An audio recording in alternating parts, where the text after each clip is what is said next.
Welcome to this explainer. Today, we're unpacking the absolutely epic, sprawling narrative of Prophet Musa. We'll be looking at what is essentially the ultimate battle between unshakable faith and absolute tyranny. So, let's get into it. Okay, we're diving into this right away because our story begins with some truly impossible stakes.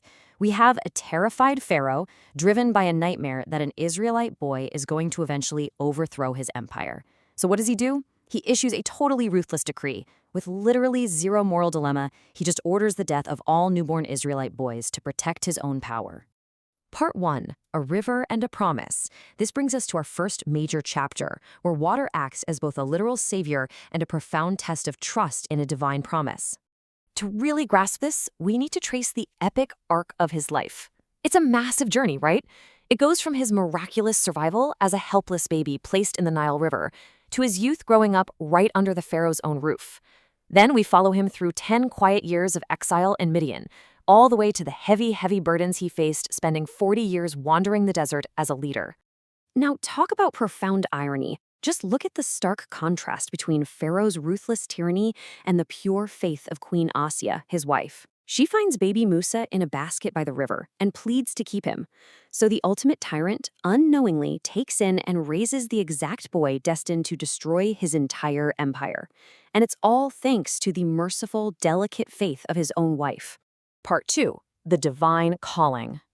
Moving on to the actual inciting incident of our epic, which is set during Musa's return journey to Egypt after those 10 quiet years of exile in Midian. Let's slow the pace down for a second here. Imagine the sheer awe of this solitary moment at Mount Tur. Musa is traveling with his family in the dark when he spots a mysterious glowing fire. He walks toward it to get some warmth, and he directly encounters the divine.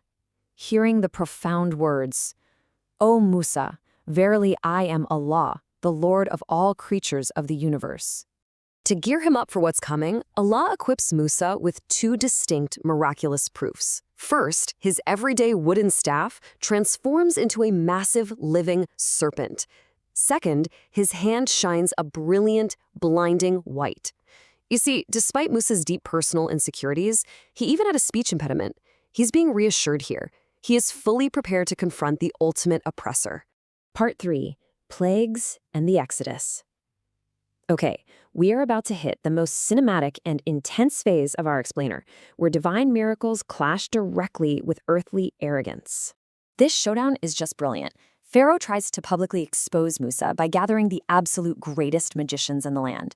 The magicians pull off a masterful optical illusion, making their staffs look like slithering snakes. But then, Musa throws down his staff, and it becomes a real serpent that completely devours all their magic. Boom. The absolute truth of Allah instantly shatters the most skilled deception Pharaoh could possibly muster. It's so undeniable that the magicians themselves instantly drop to the ground and prostrate in faith. But Pharaoh, well, he stubbornly refuses to let the Israelites go. What follows is this rapid-fire, escalating sequence of divine signs. We're talking famine, frogs, swarms of locusts, the whole Nile River turning to blood. It completely crippled the Egyptian empire. The crazy part is, they would beg Musa for relief and promise to free the Israelites, but the second the plague lifted, Pharaoh's arrogance remained stubbornly unbroken. Eventually, the Israelites have to flee into the night, which brings us to the ultimate cliffhanger. They reach the edge of the Red Sea, only to turn around and see Pharaoh's mighty army charging right at them. The Israelites are in total panic mode, screaming that they're done for. But Musa? He remains completely unshakable in his trust that Allah will provide a way out. Commanded by Allah, Musa strikes the water, and the water motif returns so powerfully here. The sea miraculously parts, creating a perfectly dry path for the Israelites. Once they cross, the very element that safely carried Musa as a baby in a basket now rises up and crashes down, completely annihilating his lifelong enemy, the Pharaoh. Part 4, Trials of the Desert. Now, you might think defeating Pharaoh was the end of the story, right? Actually, the narrative now shifts to the grueling reality of leading a deeply fractured, traumatized people. When we look at the foundational laws given at Mount Sinai, it reveals some fascinating parallels. Aligning the Quranic verses in Surah Al-An'am with the biblical 10 Commandments from Exodus shows these incredibly clear, shared divine rules. Things like not associating others in worship, honoring your parents, preserving human life. These were all meant to structure and guide a newly freed society. But unfortunately, establishing that society was anything but easy. It's actually a really heartbreaking contrast. On one hand, you have divine provision, literally 12 miraculous springs of water gushing from a rock, and food sent directly from heaven. On the other hand, Israelite ingratitude. Despite witnessing literal miracles on a daily basis, the trauma of slavery left them constantly wavering. They incessantly complained about the food, and shockingly, the very moment Musa went up the mountain, they reverted straight back to idol worship by building a golden calf. And to further emphasize this internal decay, we have the tragedy of a man named Pharaoh. Pharaoh was an incredibly wealthy Israelite whose immense riches became his idol. He arrogantly believed his wealth was strictly due to his own intellect. He point-blank refused to pay zakat to the poor, and ultimately, he was swallowed whole by the earth along with his mansion. It proves that tyranny isn't just an external threat like Pharaoh, it can also be an internal disease of sheer greed. Part 5. The Wisdom of Al-Khidr. Let's move to a profoundly mystical chapter where Musa himself becomes the student again to learn the absolute limits of human perception. So Musa travels with a highly learned man named Al-Khidr, and as we trace these events, Musa's patience is severely tested.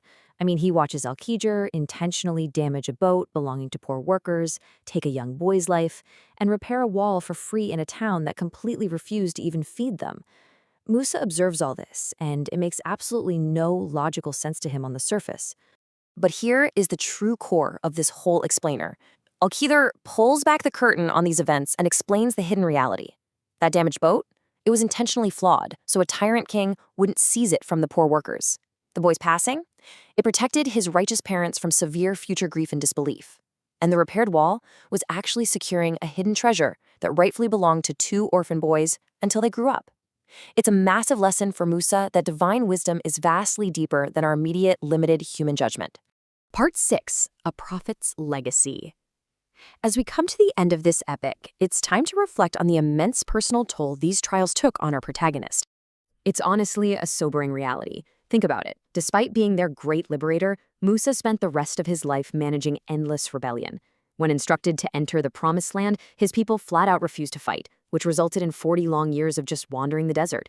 It is the ultimate testament to Musa's superhuman patience and his unyielding devotion to serving both his nation and his Lord. And that devotion? It shines through so clearly at the very end. When the angel of death visits Musa and offers him the chance to live for hundreds of additional years, Musa's exhausted but beautifully devoted response is just to ask, what will be after that? Told that it would eventually be death, he simply replies, let it be now. He chose to finally return to his Lord. So I'll leave you with this provocative thought. When we're faced with life's profound hardships, how often does our own limited human perspective blind us to the perfect, ultimate wisdom of the divine plan? Because Musa's life teaches us that true faith isn't about understanding every single wave. It's about trusting the one who controls the entire sea.